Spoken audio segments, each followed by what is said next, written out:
ತೇಜಸ್, ಬಾಯ್ ಬಂದಂಗೆ ಮಾತಾಡ್ಬೇಡ. He's lying. ನಾನೇನು ಮಾಡಿಲ್ಲ.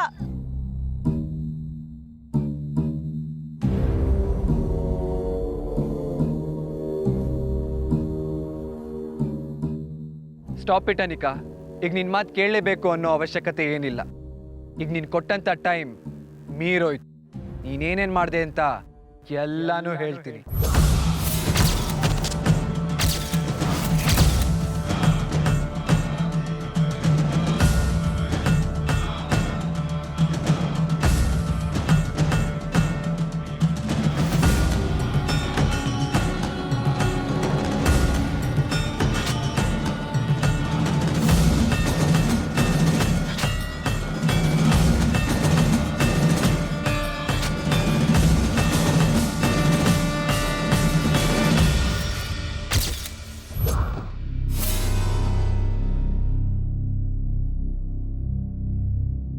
ನಾನು ಅನಿಕಾ ಹೇಳ್ದಂಗೆ ನಡ್ಕೊಂಡೆ. ಅವಳಿಗೆ ಮಾಡಿದ ಸಹಾಯನ ಸರಿ ಅಂತ ನಾನು ವಾದಿಸ್ತಾ ಇಲ್ಲ. ನಾನು ಮಾಡಿದ ಎಂಥ ದೊಡ್ಡ ತಪ್ಪು ಅಂತ ನಂಗೆ ರಿಯಲೈಸ್ ಮಾಡಿಸಿದ್ದು ಕಮಲಿ.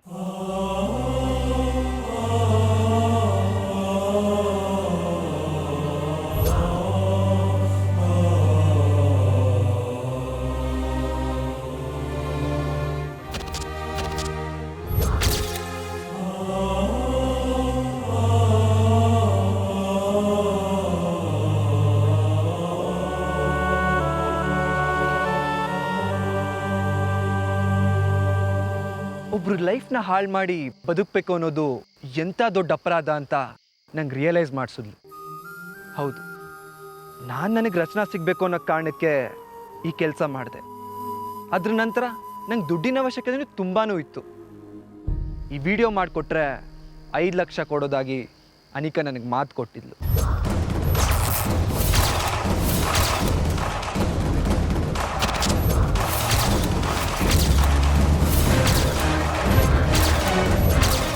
ಆದರೆ ಒಂದು ಸತಿ ಅವಳ ಕೈಗೆ ವಿಡಿಯೋ ಸಿಕ್ಕಿದ್ಮೇಲೆ ಅವಳ ಬಿಹೇವಿಯರೇ ಬದಲಾಗೋಯ್ತು.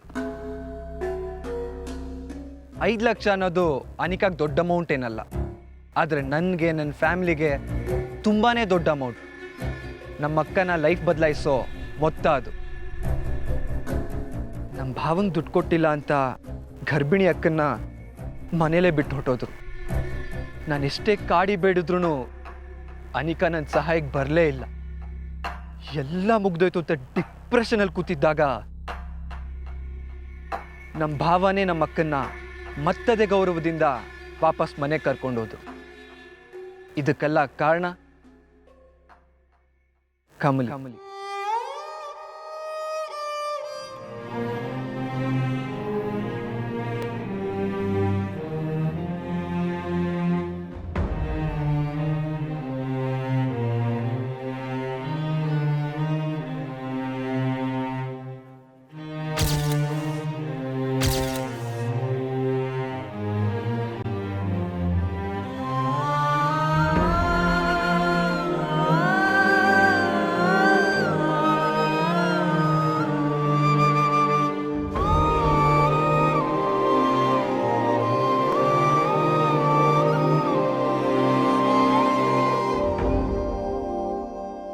ಈಗೆಲ್ರ ಮುಂದೆ ಹೇಳ್ತೀನಿ ಕಮಲಿ ಬಂದು ನಮ್ಮ ಮನೇಲಿ ಮಾತಾಡಿರಲಿಲ್ಲ ಅಂದರೆ ನಮ್ಮ ಅಕ್ಕ ಇಷ್ಟೊತ್ತಿಗೆ ಸಂತೋಷವಾಗಿರೋಕ್ಕಾಗ್ತಾ ಇರಲಿಲ್ಲ.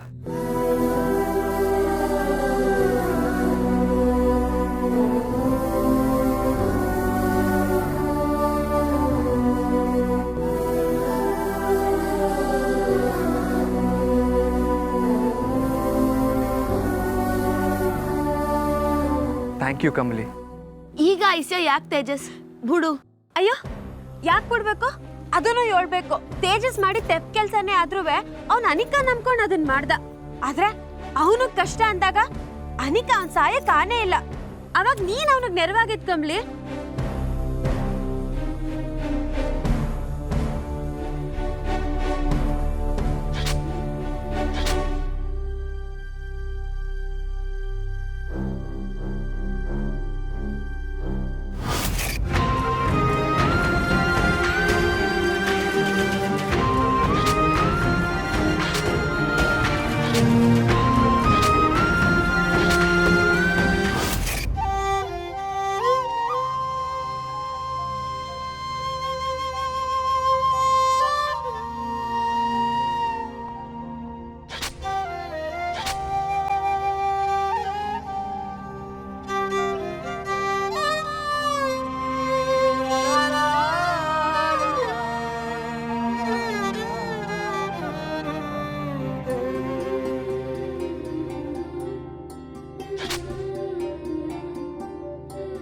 ಇದನ್ನೆಲ್ಲ ನಮ್ಮಮ್ಮ ಮತ್ತು ನಮ್ಮ ಅಕ್ಕ ನನಗೆ ಹೇಳಿದ್ರು. ಕಂಬ್ಲಿ ಮಾಡಿರೋ ಸಹಾಯನ ನನ್ನ ಜೀವನ ಪೂರ್ತಿ ಮರೆಯೋಕ್ಕಾಗಲ್ಲ ಸರ್. ನಾನು ಹೇಳೋದಲ್ಲೇ ಹೇಳಾಯಿತು. ಈಗ ನೀವು ಏನೇ ಶಿಕ್ಷೆ ಕೊಟ್ಟರು ನಾನು ತಗೊಳಕ್ಕೆ ರೆಡಿ ಇದ್ದೀನಿ ಸರ್.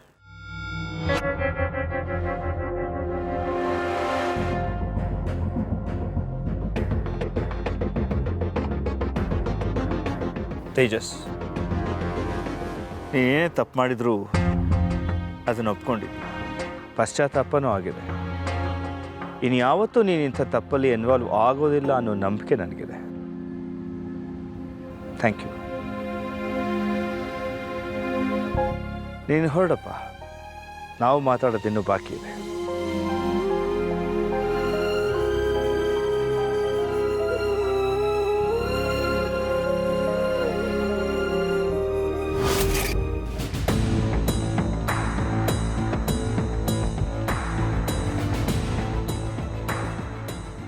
ನಿನ್ನ ಸ್ವಾರ್ಥಕ್ಕೋಸ್ಕರ ನನ್ನಿಬ್ರು ಮಕ್ಕಳ ಜೀವನನ ಹಾಳು ಮಾಡಕ್ ನೋಡಿದ್ಯಲ್ಲ ನೀನು.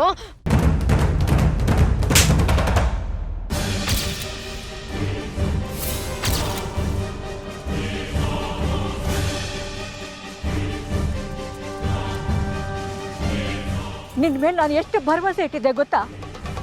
ರಿಷಿನ ನೀನು ಪ್ರೀತಿಸ್ತಾ ಇದೆಯಾ ಅನ್ನೋ ಒಂದೇ ಒಂದು ಕಾರಣಕ್ಕೆ ನಾನು ಕೂಡ ನಿನಗೆ ಸಪೋರ್ಟ್ ಮಾಡಿದೆ ಅನಿಕಾ.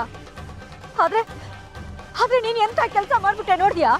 ಆದ್ರೆ ಇವತ್ತು ಮಹಾಜನ ಮರ್ಯಾದೆ ಬೇಡಿ ಪಾಲ್ ಮಾಡ್ಬಿಟ್ಟೆಲ್ಲ ನೀನು.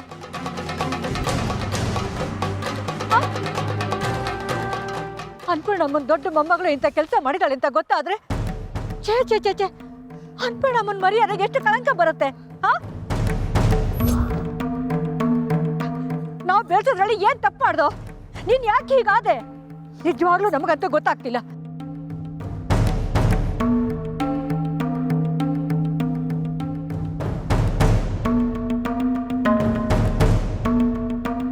ಇಲ್ಲ, ನಿನ್ನ ಸುಮ್ಮನೆ ಹೀಗೆ ಬಿಟ್ರೆ ಸರಿ ಹೋಗಲ್ಲ.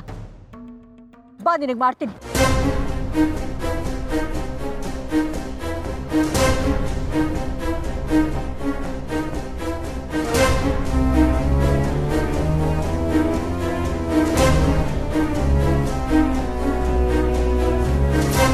ತಾರವ್ರೆ, ದಯವಿಟ್ಟು ಕ್ಷಮಿಸಿ. ಅಯ್ಯೋ, ನೀವ್ಯಾಕೆ ಕ್ಷಮೆ ಕೇಳ್ತಿದ್ದೀರಾ? ತಪ್ಪು ನಂದೆ. ಅನಿಕಾ ನನ್ನ ಮಗಳ ಬಗ್ಗೆ ತಪ್ಪಾಗಿ ವಿಡಿಯೋ ತೋರಿಸಿದಾಗ ನಾನು ಹೇಗೆ ನಂಬಿದೆ? ನನ್ನ ಮಗಳ ಕ್ಯಾರೆಕ್ಟರ್ ಬಗ್ಗೆ ನಾನು ಸ್ವಲ್ಪನೂ ಯೋಚನೆ ಮಾಡಿದೆ. ತಪ್ಪಾಗಿ ನಿರ್ಧಾರ ತಗೊಂಡ್ಬಿಟ್ಟೆ. ನನ್ನ ಕೈಯಾರೆ ನಾನೇ ನನ್ನಿಬ್ರು ಮಕ್ಕಳ ಜೀವನನ ಹಾಳು ಮಾಡಕ್ ಹೊರಟಿದ್ದೆ.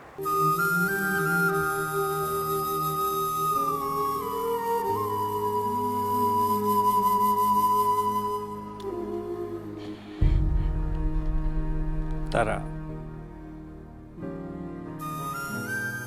ಅಮ್ಮ, ಈ ತಪ್ಪಿಗೆ ಒಂದಲ್ಲ ಒಂದು ರೀತಿಲಿ ನಾವೆಲ್ಲರೂ ಕಾರಣ ಆಗಿದ್ದೀವಿ. ಅನಿಕಾ ಬ್ಲ್ಯಾಕ್ ಮೇಲ್ ಮಾಡಿದ್ಲು ಅಂತ ತಾರಾ ಈ ಎಂಗೇಜ್ಮೆಂಟ್ಗೆ ಒಪ್ಕೊಂಡ್ಲು. ತಾರಾ ಒಪ್ಕೊಂಡ್ಲು ಅಂತ ನೀವು ಚಂದ್ರು ಒಪ್ಕೊಂಡ್ರಿ. ರಿಷಿ ತನ್ನ ತಾಯಿಗೆ ಬೇಜಾರಾಗಬಾರ್ದು ಅಂತ ತನಗಿಷ್ಟ ಇಲ್ಲದೆ ಹೋದರೂ ತಾಯಿಗೋಸ್ಕರ ಈ ಎಂಗೇಜ್ಮೆಂಟ್ಗೆ ಒಪ್ಕೊಂಡ.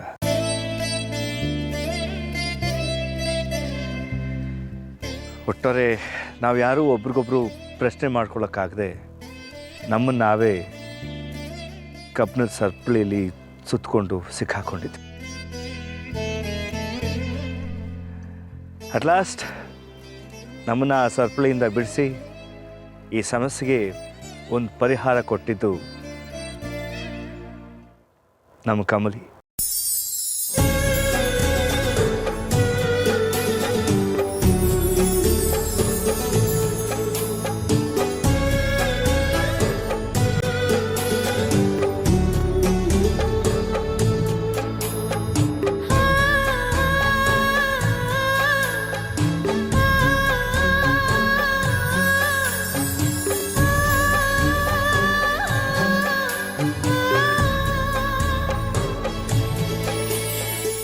ಥ್ಯಾಂಕ್ಸ್ ಅಮ್ಮ ಕಮಲಿ.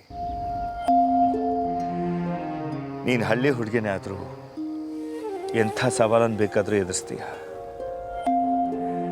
ನಿನ್ನಂಥ ಹುಡುಗಿ ಮನೆಗೆ ಒಬ್ಳಿದ್ರು ಸಾಕು, ಆ ಮನೆಗೆ ಯಾವ ಕಷ್ಟನೂ ಬರೋದಿಲ್ಲ. ಇವತ್ತು ನಿನ್ನ ಸಮಯ ಪ್ರಜ್ಞೆಯಿಂದ, ನಿನ್ನ ಬುದ್ಧಿವಂತಿಕೆಯಿಂದ ಇಂಥ ದೊಡ್ಡ ಅನಾಹುತನ ತರ್ತಿದ್ಯಾ. Thank you very much.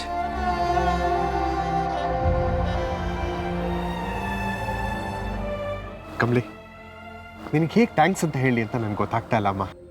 ಅಯ್ಯೋ ಸರ್, ಪರವಾಗಿಲ್ಲ. ಇಲ್ಲ ಕಮಲಿ, ಇವತ್ತು ನೀನು ಮಾಡಿರೋ ಸಹಾಯ ತುಂಬ ದೊಡ್ಡದಮ್ಮ. ಅನಿಕಾಗೆ ನಿನ್ನಷ್ಟೇ ವಯಸ್ಸು, ನಿನ್ನ ಜೊತೆನೇ ಕ್ಲಾಸಲ್ಲಿ ಓದ್ತಾ ಇದ್ದಾಳೆ. ಆದರೆ ನಿನ್ನ ನಡವಳಿಕೆಗೂ ಅವಳಿಗೂ ಬಹಳ ವ್ಯತ್ಯಾಸ ಇದೆ. ನೀನು ನೋಡ್ತಾ ಇದ್ರೆ ನನಗೆ ನಿನ್ನಂಥ ಒಬ್ಳು ಮಗಳಿರ್ಬಾರ್ದಿತ್ತ ಅನ್ನೋ ಆಸೆ ಆಗ್ತಾ ಇದೆ ಅಮ್ಮ.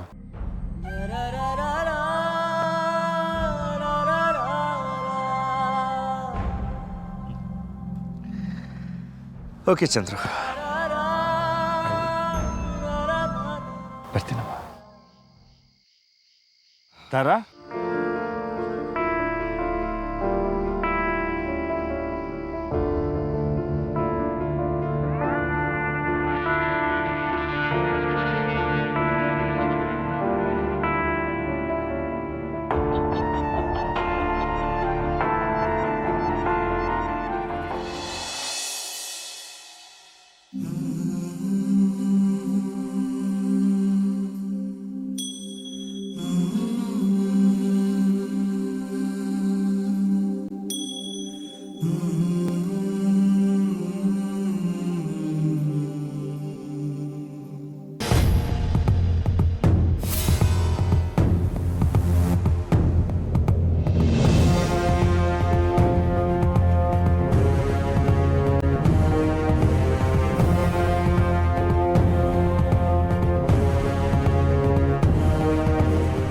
ಅಮ್ಮಮ್ಮ, ಏನಾಗಿದೆ ನಿಮ್ಗೆ? ನನ್ನ ಯಾಕೆ ಹೀಗೆ ಹೇಳ್ಕೊಂಡು ಬಂದಿದ್ದೀರಾ? ಮಾಮನ್ನ ಆಚೆ ಬಿಟ್ಟು ಯಾಕೆ ಲಾಕ್ ಮಾಡ್ತಿದ್ದೀರಾ? ಅಮ್ಮಮ್ಮ, ನನಗೆ ಈಗೆಲ್ಲ ಮಾಡು ಅಂತ ಹೇಳಿದ್ ನೀವೇ ತಾನೆ? ಐಡಿಯಾ ಕೊಡೋದೆಲ್ಲ ಕೊಟ್ಟು ಈಗ ಎಲ್ರೂ ಮುಂದೆ ನಂದೇ ತಪ್ಪು ಅನ್ನೋ ಹಾಗೆ ಹೇಳ್ಕೊಂಡು ಬಂದ್ರಲ್ಲ, ಏನಾಗಿದೆ ನಿಮ್ಗೆ? Are you out of your mind?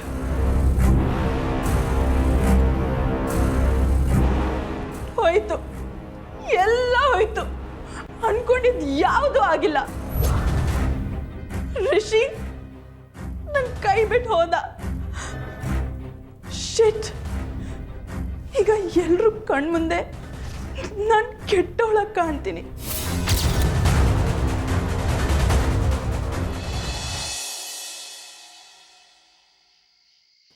ಅಜ್ಜಿ, ಇಲ್ಲಿದ್ದೀರಾ? ನೀವ್ ಯಾಕೆ?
ಅಜ್ಜಿ, ಎಲ್ಲರೂ ಹೊಟ್ಟೋದ್ರು, ನೀವು ಮಾತ್ರ ಎಲ್ಲೆಲ್ಲೋ ಹೋಗ್ತೀರಾ. ನಮ್ಗೆ ಹೆಂಗ್ ಗೊತ್ತಾಗುತ್ತೆ? ಎಂಗೇಜ್ಮೆಂಟ್ ನಿಂತೋಯ್ತು, ಅದಾದ್ರೂ ಗೊತ್ತಾ? ಸರಿ ಬನ್ನಿ, ಆಚೆ ಎಲ್ಲರೂ ಕಾರ್ ಹತ್ರ ಕಾಯ್ತಿದ್ದಾರೆ.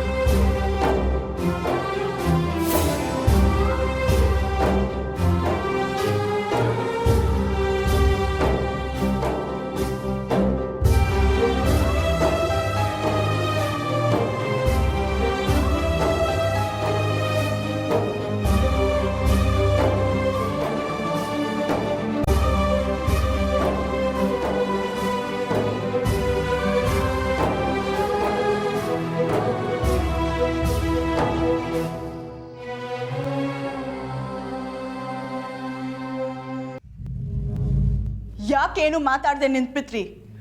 ಎಲ್ಲನೂ ನನ್ನ ಮಿಸ್ಟೇಕ್ ಅಂತ ಎತ್ತಾಕಿ ಈಗ ನೀವು ಆರಾಮಾಗಿರೋ ಪ್ಲಾನ್ ಮಾಡ್ತಿದ್ದೀರಾ ಅಮ್ಮಮ್ಮ. Shut up Anika. ಹಿಂದೆ ಮುಂದೆ ಏನು ಯೋಚನೆ ಮಾಡದೆ ನೀನ್ ಈ ರೀತಿ ಕಿರ್ಚಾಡೋದಕ್ಕೇನೆ. ಯಾವ ಪ್ಲಾನು ವರ್ಕೌಟ್ ಆಗ್ತಾ ಇಲ್ಲ. ಹಾ,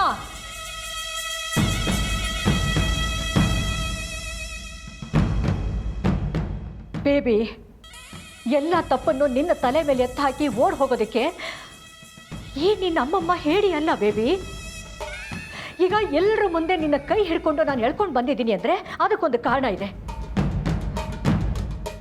ಇಂಥ ವಿಷಯದಲ್ಲಿ ನೀನು ನಿಮ್ಮಮ್ಮ ಇಬ್ಬರು ಚಿಕ್ಕವ್ರೆ.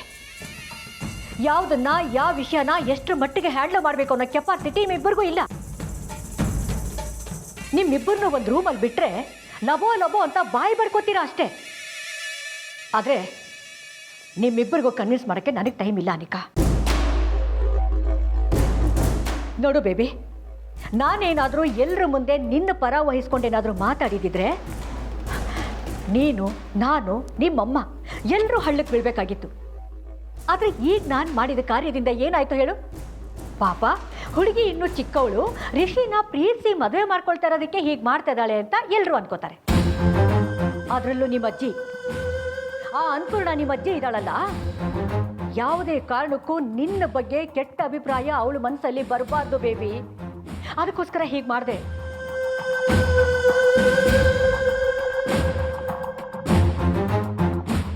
ನಾನೇನಾದರೂ ನಿನ್ನ ಅಲ್ಲೇ ಬಿಟ್ಟು ಬಂದಿದ್ದಿದ್ರೆ ಒಬ್ಬೊಬ್ಬರು ಒಂದೊಂದು ಮಾತಾಡ್ತಾ ಇದ್ರು ಬೇಬಿ. ಸಾಲದಕ್ಕೆ ಅವ್ರ ಹತ್ರ ಪ್ರೂಫ್ ಬೇರೆ ಇದೆ. ಅವ್ರೆಲ್ಲರೂ ಸೇರಿ ನಿನ್ನ ಜೈಲಿಗೆ ಹಾಕ್ಸಿದ್ದಿದ್ರೆ ಏನ್ ಮಾಡ್ಬೇಕಾಗಿತ್ತು? ಅದಕ್ಕೆ ಬೇಬಿ, ಅದಕ್ಕೆ ನಾನು ಈ ನಾಟಕ ಮಾಡಿದ್ದು. ಈಗ ಅರ್ಥ ಆಯ್ತಾ ಅನಿಕಾ? ಬೇರೆ ಯಾರೋ ನಿನ್ನ ಮೇಲೆ ಕೈ ಮಾಡಕ್ ಮೊದಲು ನಾನು ನಿನ್ನ ಮೇಲೆ ಕೈ ಮಾಡಿದ್ರು ವಾಸಿ ಅಂತ ಅದಕ್ಕೆ ಕೈ ಮಾಡಿದೆ.